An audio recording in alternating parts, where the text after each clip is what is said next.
ముందు పంచబ్రహ్మల మంచము పైన మహాదేవుడు భువనేశ్వరితో నివసిస్తాడు మణిద్వీపములో నివసిస్తాడు మణిద్వీపములో శ్రీమాత్రే నమః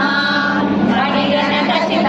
ఆభరణాలు చింతామణి పరమేశ్వరి దాచి సౌందర్యానికి సౌందర్యముగా అగుపడుతుంది మణిద్వీపములో అగుపడుతుంది మణిద్వీపములో శ్రీమాత్రే నమః పరదేవతను నిత్యము కొలచి మనసర్పించి అర్పించినచో అపారధనము సంపదలిచ్చి మణిద్వీపేశ్వరి దీవిస్తుంది మణిద్వీపేశ్వరి దీవిస్తుంది శ్రీమాత్రే నమః నూతన గృహములు కట్టిన వారు మణిద్వీపవర్ణన 9 సార్లు చదివిన చాలు అంతా శుభమే అష్ట సంపదల తులతూగేరు అష్ట సంపదల తులతూగేరు శ్రీమాత్రే నమః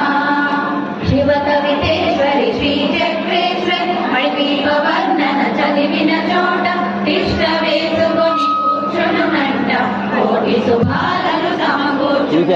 కోటి శుభాలు